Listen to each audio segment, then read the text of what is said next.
Hello, my name is Vondu Turner, and I have two people here and a dog to go over my speech with. And today I'll be talking to you about anime and a few of the genres that fall under it. Like many Westerners, I was introduced to anime through a few popular shows such as Dragon Ball, Sailor Moon, and Inuyasha. These shows fall under the genres known as shonen and shoujo, which are two of the three genres I'll be talking about today. The third is harem. Let's get started with the history. Anime began in the early 1900s in Japan and was inspired by Disney cartoons according to Wintermax and the Salem Encyclopedia published in 2020. Today, anime has become remarkably diverse in the level of content it delivers. Now, onto the genre that people are most familiar with, shonen. It literally means boy, well, for boys, but the reality is it's for anybody who enjoys it. Shonen focuses on young men often seeking to become the best at what they do, to right a terrible wrong, and or to protect the ones they love. These are passionate, idealistic stories about youth at its most zealous. An example is the show Naruto. It tells the story of Naruto Uzumaki, a young ninja seeking to gain recognition from his peers and dreams of becoming the Hokage, the leader of his village. Next, let's talk about shoujo. It has your translation young girl. I'll be the first to say it's not just for young girls. I'm not a girl nor young and I watch this genre. Shoujo ranges far and wide in terms of subject matter with an emphasis on romantic relationships. You'll find the same kind of action-packed battles and excitement in shoujo just as you would in shonen. Except with shoujo, there's hearts and flowers as weapons of choice instead of ninja tools.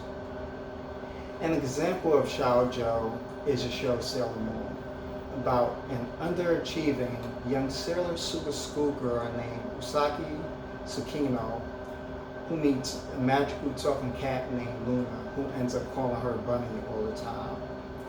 Luna gives Usagi the ability to transform into her magical alter ego, Sailor Moon, tasked with locating the Moon Princess and battling the evil forces of the Dark Kingdom. Lastly, we have harems.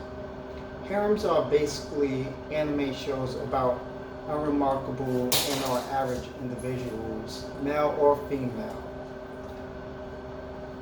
For one reason or another, they have multiple people battling for their attention and love.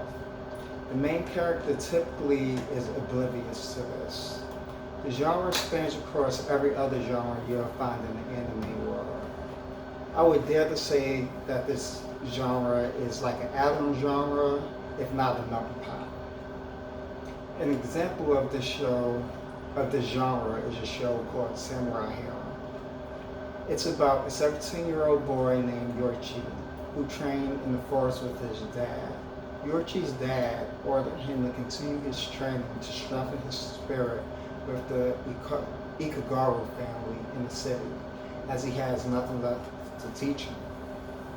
The current assistant head of the martial arts school Yoichi was sent to in the city, Ibiku Ikugaru and her siblings accepted Yoichi as a freeloader at their dojo.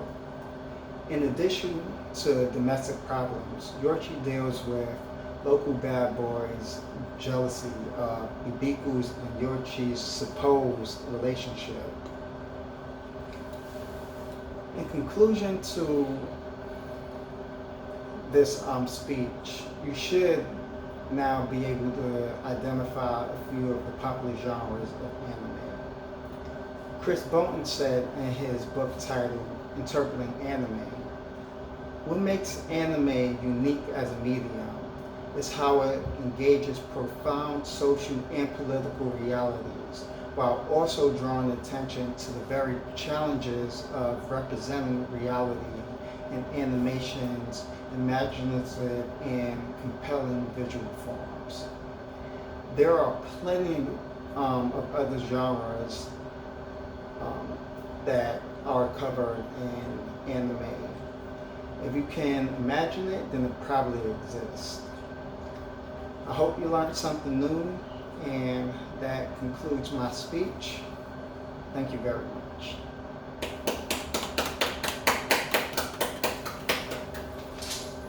And I even have a puppy watching.